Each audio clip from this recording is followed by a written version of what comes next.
오늘은 목숨을 걸고 예레미야를 구한 에벳멜렉, 그런 주제로 말씀을 전하겠습서를 읽으면서 목회자로서 많은 생각을 하게 됩니다. 하나님의 선지자로 부름을 받아서 하나님이 전하라고 하신 말씀을 하나님의 입이 되어서 전한 사람이 예레미야인데, 예레미야가 전한 말씀을 사람들이 좋아하지 않아요. 사람들이 좋아하는 말씀이 아니에요. 그래서 박해를 받습니다. 권력자들에게도 박해를 받고 또 백성들에게도 미움을 받고 아무도 그 설교를 들으려고 하지 않아요. 근데 하나님이 계속 가서 말씀을 전하라고 하십니다. 이 말씀을 순종해야만 이 유다 백성들이 살 수 있는데 하나님 말씀을 듣지 않아요. 왜냐하면 자기 생각과 맞지 않고 자기들의 이념과 맞지 않고 자기들의 인간적인 감정과 맞지가 않습니다. 그래서 예레미야를 죽이려고 하죠. 그래서 37장, 38장 이 두 장에는 예레미야가 정말 하나님 말씀 전하다가 극심한 고난을 당하는 이야기들이 이제 계속 나오는데, 그 목회자로서의 자기 이해 혹은 자기 정체성 이런 걸 예레미야에 비추어 볼 때에 많이 부끄럽다 그런 생각이 들기도 합니다. 자, 37장부터 잠깐 우리가 한번 살펴보면은 37장에 보면 이제 예레미야가 시드기야 왕의 도움으로 이 웅덩이 감옥에서 구출되어 가지고 다시 시위대 뜰로 와서 거기서 좀 더 비교적 좀 편안하게 이렇게 감금되어 있었습니다. 그런데 예레미야가 오늘 말씀해 보면 이 시위대 뜰에 갇혀 있으면서도 또 불과 며칠 전에 저 그 웅덩이 감옥에 죽을 뻔했으면서도 계속해서 이 시위대 뜰에서 사람들에게 하나님의 말씀을 전해요. 참 대단한 거죠. 하나님 말씀 증거합니다. 근데 그 하나님의 말씀이 지금 바벨론이 포위하고 있잖아요. 성의 대부분의 분위기는 이제 극단주의자들이, 민족주의자들, 애국주의자들 이런 사람들이 다 장악을 했습니다. 반대되는 의견을 내면은 다 죽이는 그런 분위기예요. 지금 그런 분위기에 있는데 예레미야가 전해야 될 하나님의 말씀은 그들의 감정과는 완전히 반대되는 거예요. 바벨론에게 항복해야 산다는 겁니다. 그게 하나님의 뜻이라는 거예요. 만약에 저 극단주의자들 말을 듣고 계속 전쟁을 하면은 왕은 끌려갈 것이고 왕의 가족들 및 백성들이, 무고한 백성들이 다 처참하게 죽는 일이 벌어지기 때문에 살 길은 이제 항복하는 길입니다. 그게 하나님의 뜻입니다. 예레미야가 계속 이 말씀을 전하죠. 오늘 본문에도 보면은 계속해서 이 사람들이 듣기 싫어하는 이 말씀을 다 전하니까 이 설교를 들은 이 사람들이, 극단주의자들이 화가 났습니다. 화가 나가지고 왕에게 찾아가서 저 매국노 예레미야를 입을 막아야 되겠습니다. 죽이는 길밖에 없습니다. 죽이자고 이야기를 해요. 죽이자고. 그래서 왕이 얼마나 유약한지, 또 조금 전에 자기가 구해줬던 그 사람을 겁이 나가지고 신하들이 무서워서 신하들 손에 내줍니다. 니들 맘대로 해라. 그래가지고 그걸 끌어다가 37장에 있는 웅덩이 감옥보다 더 극심한 그 감옥에다가 가둬서 꼼짝없이 굶어 죽게 생겼어요. 거기서 그런 상황이 있었는데 한 사람이 이제 예레미야를 구하기 위해서 목숨을 걸고 나섭니다. 그 사람이 오늘 본문의 주인공은 이제 에벳멜렉이라고 하는 사람이에요. 그래서 오늘 아침에는 이 에벳멜렉에 대해서 조금 묵상을 해보려고 그래요.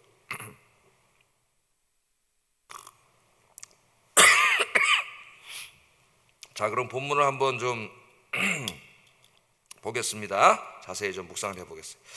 자, 시위대 뜰에 갇혀 있으면서도 예레미야는 그 입을 닫지 않았습니다. 왜냐하면 하나님의 말씀이고 사명이기도 하면서 이 말씀에 순종하지 않으면 이 사랑하는 백성들이 지금 처참하게 죽기 때문에 그런 일이 벌어지지 않게 하기 위해서 자기 목숨을 걸고 계속해서 하나님 말씀을 이제 증거하고 있어요. 근데 이 설교를 들은 이 성의 이제 분위기를 주도하고 있던 이 사람들이 화가 났습니다. 1절 한번 읽어보겠습니다. 마단의 아들 스바디아와 바스홀의 아들 그다랴와 셀레미의 아들 유갈과 말기야의 아들 바스홀이 예레미야가 모든 백성에게 이르는 말을 들은즉 이르기를, 들은 거죠. 설교하는 거. 이게 참 대단한 거예요. 예레미야는 이렇게 담대하게 하나님 말씀을 증거해야 되는데 그 뭐라고 설교했는가가 2절 3절이잖아요. 그죠? 여호와께서 이같이 말씀하시되 하면서 설교를 하는 거예요. 이 성에 머무는 자는 칼과 기근과 전염병에 죽으리라. 그러나 갈대인에게 항복하는 자는 살리니 그는 노량물을 얻은 같이 자기의 목숨을 건지리라. 여호와께서 이와 같이 말씀하시니라. 이 성이 반드시 바벨론 왕의 군대의 손에 넘어가리니 그가 차지하리라 하셨다. 이렇게 설교하는 겁니다. 이 길만이 사는 길이에요. 이 백성이. 그래서 이 설교를 예레미야가 계속하는 겁니다. 근데 저 사람들의 감정에는 맞지가 않아요. 지금 국가가 어려워 있고 저 바벨론 군대에 포위돼 있고 이 성은 하나님의 성이고 그럴 때마다 하나님을 찾아요, 이 사람들이. 그래서 이거 지켜야 되는데 저 예레미야가 입을 열어가지고 자꾸 항복하라고 얘기해서 사기도 떨어뜨리고 매국노 짓을 하고 있습니다. 근데 중요한 거는 자기들의 생각과 감정이 중요한 게 아니에요. 이성적인 판단이 중요한 게 아니에요. 중요한 건 뭐가 중요해요? 이 말을 누가 했느냐가 중요한 거예요. 항복하라는 말을 하나님이 하셨잖아요. 하나님. 그럼 자기 생각과 어떤 자기 민족적인 감정과 맞지 않더라도 어떻게 해야 돼요? 하나님의 말씀을 듣고 순종을 해야지. 예? 그런데 이들은 그렇게 하지 않습니다. 자기들의 이념과 생각과 감정이 하나님 말씀보다 항상 위에 있는 사람들이에요. 우리나라에도 그런 기독교인들이 많이 있죠. 예. 하나님 말씀에 순종하지 않습니다. 그래서 이들이 설교를 듣고 화가 나가지고 이제 왕을 찾아가요. 왕을. 왜냐하면은 왕이 구해줬잖아. 예? 37장에 보면 요나단 감옥에다 웅덩이에다 가둬놓고 죽이려고 했는데 왕이 구해줬잖아요. 그러니까 왕한테 화가 난 거예요. 그래서 왕을 찾아가서 이제 4절에 보면은 4절 한번 읽어보겠습니다. 뭐라고 얘기하는지. 시작. 왕께 이르되 이 사람이 백성의 평안을 구하지 아니하고 재난을 구하오니 청하건대 이 사람을 죽이소서. 그가 이같이 말하여 이 성에 남은 군사의 손과 모든 백성의 손을 약하게 합니다. 사기를 자꾸 떨어뜨리고 매국노 짓을 하는데 적군에게 항복을 하라니 싸워야 되는데 죽여버립시다. 근데 이 왕이 딱 보니까 막 서슬퍼런 막 이 신하들 고관들 그다음에 막 그 군인들이 막 와가지고 탁 말만 왕이여지 뭐 그냥 겁이 나잖아요. 그러니까 자기가 구해줬는데 불과 며칠 전에 5절에 이렇게 얘기를 합니다. 5절 한번 읽어보겠습니다. 시드기야가 왕이 이르되 보라 그가 너희 손 안에 있느니라 왕은 조금도 너희를 거스를 수 없느니라 하는지라. 이 시드기야 왕이 한 말이에요. 그러니까 우리는 여기서 이 시드기야라고 하는 사람이 굉장히 유약하고 우유부단한 사람임을 알 수 있어요. 약하고 우유부단하고 그런 사람입니다. 지도자가 되어서는 안 될 사람이에요. 이런 사람이 지도자가 되면은 그 백성이 다 고통을 당해요. 고통. 자, 이 시드기야는 우리가 쭉 지금까지 예레미야서를 읽어봤지만은 공식적으로는 예레미야를 배척합니다. 그죠? 신하들 고관들 앞에서 싫어하니까 사람들이. 그러나 사적으로는 어떻게 해요? 저 사람이 진짜 하나님의 선지자일지도 모른다는 생각을 가지고 있어요. 그래서 은밀히 불러가지고 기도를 부탁하기도 하고 37장에서도 또 하나님이 혹시 받은 새로운 말씀이 있는지 물어보기도 하고 사적으로는 몰래 이렇게 해요. 근데 공적으로는 막 이제 막 서슬퍼런 신하들이 막 죽이자 그러기 때문에 공적으로는 배척을 해요. 거기서도 이제 이 사람이 그 우유부단함이 계속 나타나고 있습니다. 아니 자기가 구해준 그 사람을 불과 며칠 전에 구해준 사람 강성 신하들이 와서 죽이자 그랬더니 아이고 내가 너희들의 마음을 어떻게 또 말을 내가 거역할 수가 있겠느냐 그러면서 거기 내줘가지고 죽이도록 이렇게 내줬습니다. 이 시드기야의 유약함과 우유부단함 때문에 결국 이제 많은 사람들이 바벨론 군대에 칼에 죽게 돼요. 저는 뭐 제가 그 부분에 대해서 설교하지 않을 것인데 지도자는 결단력이 있고 강하고 하나님을 의지하고 나갈 수가 있어야 되는데 항상 우유부단하고 사람들 눈치 보고 이런 사람이 만약에 뭐 어떤 책임을 맡으면은 거의 질서가 없어지고 다 엉망진창이 돼요.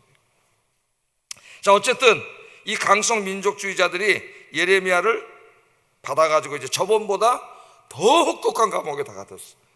37장의 그 웅덩이 감옥보다도 더 혹독한 감옥. 6절을 한번 읽어보겠습니다. 그들이 예레미야를 끌어다가 감옥들에 있는 왕의 아들 말기야의 구덩이에 던져 넣을 때에 예레미야를 줄로 달아내렸는데 그 구덩이에는 물이 없고 진창뿐이었더라. 예레미야가 진창 속에 빠졌더라. 자, 일단 여기 감옥이 누구 집에 있는 감옥이에요? 왕의 아들 말기야. 왕의 아들은 시드기야 아들, 왕자예요. 왕자. 예? 왕자. 그러니까 왕자도 죽이려고 그러는 거죠. 자기 집에 있는 감옥에다가 달아내렸는데 줄로 달아내렸다 그러니까 웅덩이가 굉장히 깊었다는 걸 알 수가 있죠. 한번 생각을 해보세요, 여러분. 깊은 웅덩이에 줄로 받아내려서 그 밑에 갇히게 되는데 얼마나 그 한 인간으로 두려움과 공포심이 확 몰려왔겠습니까? 거기 이 사람이 갇히게 되는데 하나님의 말씀에 순종해서 하나님 말씀 전하다가 이제 붙잡혀가지고 거기 구덩이에 갇히게 되는 거죠. 그런데 그 바닥은 또 바닥이라도 무슨 마른 땅이라면 좀 모르겠는데 바닥은 뭐라 그랬어요? 진창뿐이라 그랬어요. 진창, 질퍽질퍽한 진창에 줄을 달아가지고 거기다 한참 내려가지고 그 밑에 갇힌 거예요. 뚜껑을 닫으면 깜깜하고 아무것도 보이지 않는 그냥 감옥이 아닙니다. 에레미야가 이런 감옥에 에레미야를 가둬놨어요.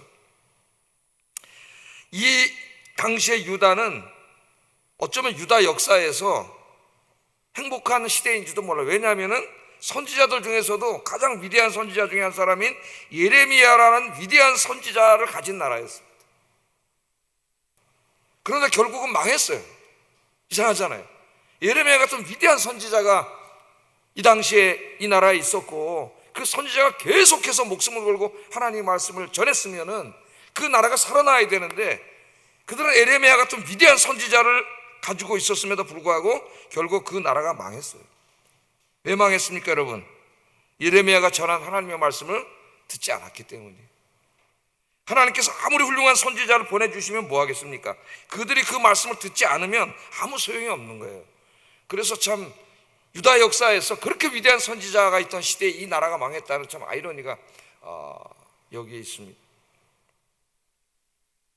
여러분들은 주의 종들을 통해 선포된 하나님의 말씀을 듣고 그 마음을 마음에 새기고 말씀대로 살고 말씀대로 교회를 섬기는 여러분 되기를 주의 이름으로 축복합니다. 비록 그 하나님의 말씀이 나의 생각과 나의 이념과 나의 감정과 맞지 않는다 할지라도 중요한 거는 하나님의 말씀에 순종해야 된다. 그 말이 어떤 말이냐, 내용이 뭐냐, 그것보다 더 중요한 것은 그 말을 누가 했느냐, 이게 중요한 거예요. 누가 했느냐. 하나님의 말씀이라면은 우리는 일단 나의 모든 걸 내려놓고 순종을 해야 돼요. 그렇게 하지 않았기 때문에 망했어요. 여러분들은 순종하시기를 주의 이름으로 축복합니다. 자, 예레미야는 이제 어떻게 돼? 꼼짝없이 죽게 됐잖아요. 이거 어떻게 살겠어요? 빨리 죽는 게 낫지. 하루하루가 얼마나 무섭고 두렵고 공포심이 계속 확 몰려오겠습니까? 땅속 깊은 곳에 질퍽질퍽한 그 속에 이 사람 갇혀 있는데 먹을 것도 공급되지가 않아요. 이미 포위된 지가 오래돼가지고 성 안에 있는 사람도 먹을 게 떨어진 상태. 이 사람한테 먹을 걸 주겠어요? 거기서 그렇게 두려워하다 정말 처참하게 죽게 생겼습니다. 쥐도 새도 모르게 죽게 생겼어요. 그런데 왕궁 그 내시 중에 에벳 멜렉이라고 하는 내시가 있었어요. 오늘 이제 이 본문의 주인공입니다. 에벳 멜렉이라는 내시가 있었는데 이 사람 이스라엘 사람도 아니고 구스 사람, 그러니까 지금으로 말하면 에티오피아 사람이에요. 에티오피아 사람으로 내시였습니다. 내시 중에 이제 높은 사람이었죠. 자, 그런데 이 사람은 39장에 읽어보면 하나님을 믿는 경건한 사람이었어요. 에벳멜렉이. 자, 에벳멜렉이 보니까 지금 막 이 소슬포란 이 무서운 신하들과 군부에서 막 와가지고 에레미야 죽이자 그래서 막 이제 매국노라고 끌고 가서 감옥에 가도 그걸 다 봤잖아요. 내시니까 왕 앞에 있고 그 분위기가 얼마나 살벌했는지도 왕도 막 무서워가지고 그냥 내줄 정도의 분위기였어요. 그러니까 그 상태에서 누가 에레미야를 구하려고 그러겠습니까? 왕도 무서워서 내줬는데 그런 말을 꺼냈다가 그냥 죽잖아. 뻔하잖아요. 왕도 무서워서 내준 그 사람을 자기가 아무리 믿음이 있어도 저 사람 선지자라고 생각해도 어떻게 그걸 살릴 생각을 하겠어요? 자기 살 생각하겠지. 그런데 이 에벳멜렉은 믿음의 사람이었습니다. 그대로 둬서는 안 되겠다 이런 생각을 했던 것 같아요. 예레미야 선지자를 구해야 되겠다. 내 목숨을 잃더라도 저 하나님의 종을 구해야 되겠다. 에벳멜렉이 이런 생각을 가졌습니다. 왜냐하면 그 시대에 진정한 하나님의 말씀을 전하는 유일한 선지자 예레미야예요. 예레미야가 죽으면 이제 더 이상 하나님의 이배의 역할을 할 사람이 없어져요. 이 나라가 이제 완전 희망이 없는 나라가 돼.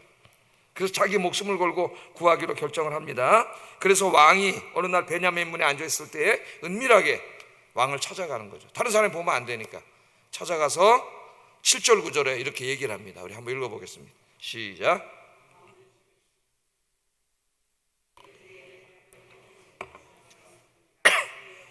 베냐민 문에 앉았더니 에벳멜렉이 왕궁에서 나와 왕께 아뢰어 이르되 내 주 왕이여 저 사람이 선지자 에레미야에게 행한 모든 일은 악한 이이다. 성중에 떡이 떨어졌거늘 그들이 그를 구덩이에 던져 넣었으니 그가 거기서 굶어 죽으리다. 그러니까 아마 어떻게 보면 이 내시는 항상 왕 가까이 있었기 때문에 왕이 어쩔 수 없이 내줬다는 그런 마음을 읽고 있을지도 모릅니다. 막 그런 마음이 있었겠죠.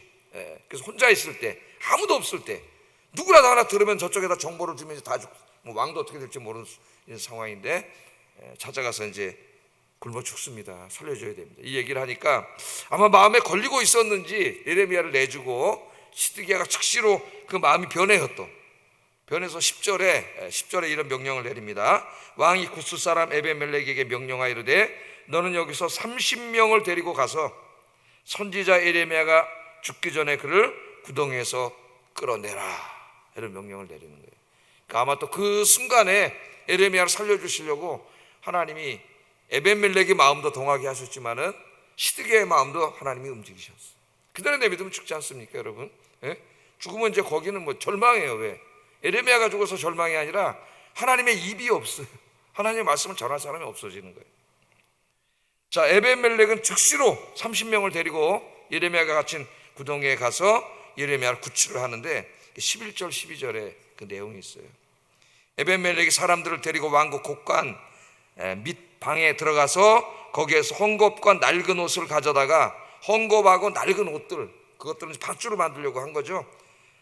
구덩이에 있는 예레미야에게 밧줄로 내리며 구스인 에벤멜렉이 예레미야에게 이르되 당신은 이 헝겊과 낡은 옷을 당신의 겨드랑이에 대고, 그러니까 아마 이렇게 만든 것 같아요. 잘 다치지 않게 세심하게 만들어서 겨드랑이에 이렇게 끼고 이렇게 대가지고 이제 그걸 좀 끌어올리려고, 올라올 수가 없잖아요, 스스로는. 그렇게 해서 이제 그 예레미야를 구출을 하는데, 여기 보면 이제 그 밧줄을 다 만들고 그 겨드랑이에 끼게 이제 이렇게 해서 만든 걸 보면은 혹시라도 이제 깊으니까 줄 잡고 올라가다 힘이 없잖아요, 예레미야. 예? 떨어지면 죽잖아요. 그러니까 이렇게 죽지 않게 하려고 정성을 다하는 모습을 볼 수가 있어요.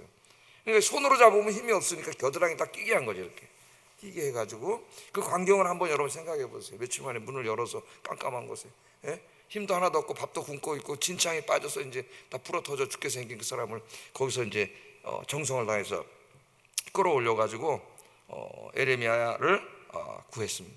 그래서 이제 예레미야서를 계속 읽어보면은 그때부터 예레미야가 구출돼 나와가지고 이 성이 망하고 바벨론에게 망해 39장에 가면 이제 드디어 망합니다. 드디어 망하고 그 이후에도 계속해서 하나님의 말씀을 전하고 하나님의 사역을 하는 일을 해요. 예레미야가 나라가 망한 다음에도 에벤멜렉이 구해줬기 때문에 계속 하나님의 입의 사명을 감당할 수가 있었어요. 그래서 오늘 아침에는 이제 에벤멜렉이라고 하는 사람 주인공이라 그랬죠, 제가. 그래가지고 이 에벤멜렉은 이제 39장에 보면 바벨론 군대가 들어와서 이제 다 망합니다. 많은 사람들이 칼에 죽고 막 이제 끔찍한 일이 벌어지는데 하나님께서 살려주셔요. 미리 한번 읽어볼까요? 여러분 한번 넘겨보세요. 39장 16절 18절 한번 보세요. 성경책 한번 39장 16절 18절. 예레미야에게 너는 가서 구스인 에벤멜렉에게 말하기를 만군의 여호와 이스라엘의 하나님의 말씀에 내가 이 성에 재난을 내리고 복을 내리지 아니하리라 한 나의 말이 그날에 내 눈 앞에 이르리라. 여호와의 말씀이니라. 내가 그날에 너를 어떻게 해요? 구원하리니 내가 그 두려워하는 사람들의 손에 넘겨지지 아니하리라. 내가 반드시 너를 구원할 것인즉 내가 칼에 죽지 아니하고 내가 노량물같이 내 목숨을 얻을 것이니 이는 뭐라 그래요? 내가 나를 믿었음이라 여호와의 말씀이니라 하시니라. 다 죽은 게 아니에요. 이 사람이 불행하게도 이스라엘 사람이 아니잖아요. 이 사람 누구예요? 에디오피아 사람, 이방인이에요. 그런데 이 사람이 이스라엘 사람은 안 믿는데 하나님을 믿었어요. 하나님을 경외해 목숨을 걸고 하나님의 입의 역할을 하고 있는 예레미야를 구했습니다. 하나님 너무 기뻐하시고 이 성이 망할 때에 다른 사람은 다 죽었지만은 이 사람을 하나님께서 구원해 주셨어요. 왜냐하면 네가 나를 믿었기 때문이다.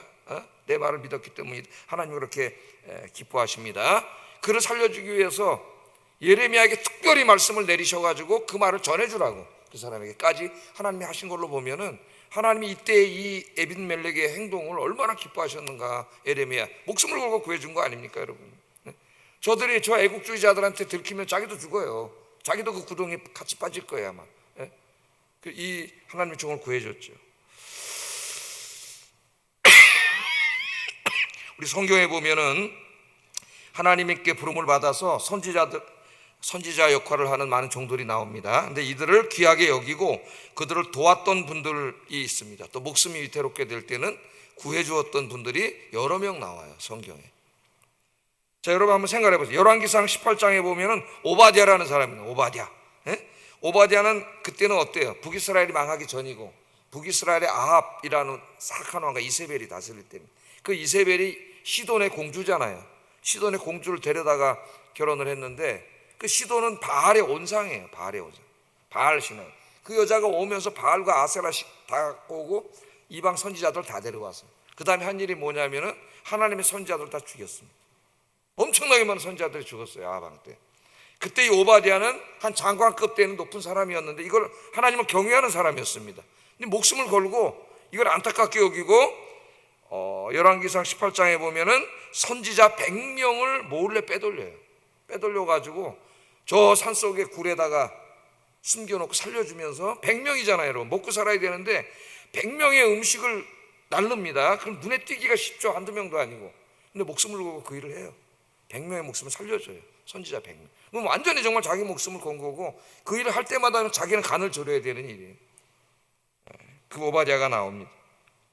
또 열왕기하 4장에 보면 수넴 여인 같은 여인이 나오죠. 그죠? 그때는 엘리사 시대인데 엘리사가 이제 하나님 말씀을 전하러 돌아다니다가 수넴이라는 동네에 와서 전할 때에 항상 자기 집에서 쉬게하고 맛있는 음식도 대접하고 그러던 여인이었는데 이렇게 불편하게 엘리사가 사역하는 걸 보고 항상 안타까운 마음이 있었어요. 이 수넴 여인.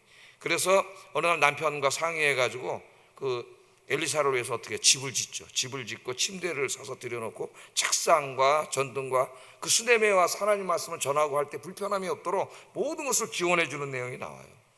하나님 수넴 여인을 기뻐하셔서 아들이 없었는데 하나님 어떻게 해요? 아들을 하나님이 주셨죠. 사도행전 5장에 보면 가말리엘이라고 하는 유대인이 나오는데 유대인들이 사도들 예수님의 제자들 죽이려고 할 때 가말리엘이 적극적으로 나서서 사도들을 구원해 주는 장면이 나옵니다. 또 여러분이 잘 알고 있는 브리스길라와 아굴라는 고린도에서 바울을 만나서 바울의 복음 사역을 후원을 했을 뿐만 아니라 로마서 16장을 읽어보면은 바울이 죽게 생겼을 때에 자기의 목숨을 걸고 바울을 구했다 그래요. 이런 사람들의 이야기가 성경에 많이 나오고 있습니다. 21세기에 하나님께서 이 땅에 교회를 세우시고 교회마다 영적인 리더십을 세우시고 교회를 돌보게 하셨습니다. 우리가 신앙생활 하면서 어떻게 보면은 성도님들 여러분들, 목사에게 제일 중요한 분들은 성도님들이시고 성도님들에게 제일 중요한 사람은 목사죠. 이 목사와의 관계 속에서 시험이 들면은 내 신앙생활 평생 다 망가져버려요. 그 설교의 은혜를 받겠어요? 뭘 하겠어요? 이 관계가 제일 중요한데 그래서 갈라디아서 6장 6절에 보면은 하나님이 이렇게 말씀을 하셨어요. 교회 생활할 때 가르침을 받는 자는 성도님들이죠. 말씀을 가르치는 자 목사예요. 가르침을 받는 자는 말씀을 가르치는 자와 모든 좋은 것을 함께 하라. 이게 다 구약부터 내려온 전통이에요. 하나님이라는 사람들에게 네가 너를 위해서 하는 것을 같이 잘 하라는 거죠. 히브리서 13장 17절에 보면은 이 말씀 한번 같이 읽어보겠습니다. 13장 17절 시작. 경성하기를 자신들이 청산할 자인 것 같이 하느니라.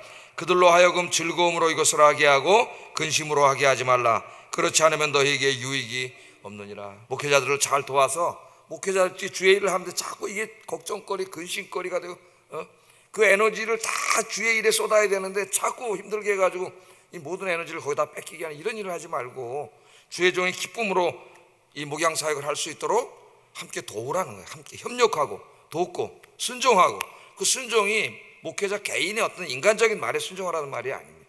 어떤 사람은 잘못 착각하는 사람이 있어요. 그게 아니라 하나님의 말씀, 목회자가 하나님의 말씀을 전한 것에 순종해야지 목회자가 자기 인간적인 욕심을 얘기하는데 거기 순종하라는 말씀은 아니에요. 하나님의 말씀을 전하고 그 하나님 말씀대로 올바로 목회를 해나갈 때에 내와 생각이 좀 다르더라도 주의 말씀이잖아요. 함께 협력하고 도와서 근심으로가 아니라 기쁨으로 목양을 할 수 있도록 도우라는 것이 하나님의 말씀이에요. 그래서 오늘 이 말씀을 마치면서 이 아침에 여러분들이 시대 오벳 멜렉이 되어서 목회자들과 함께 손을 잡고 기도하면서 하나님 맡겨준 이 복음과 교회 사역을 잘 감당하는 우리 하나님께 성도님들 되시기를 주의 이름으로 축복합니다. 기도하겠습니다. 두 가지를 기도합니다. 오늘 두 가지 말씀을 전했어요. 하나님 말씀을 내 마음에 새기고 내 생각과 내 감정과 내 이념과 다르더라도 하나님의 말씀대로 살고 말씀대로 순종하고 또 교회를 섬길 때도 말씀대로 하게 하소서. 모든 건 말씀대로. 두 번째, 에벤멜렉처럼 하나님의 종들을 사랑하고 돕는 사람이 되게 하소서. 함께 기도하겠습니다. 사랑하신 아버지 하나님,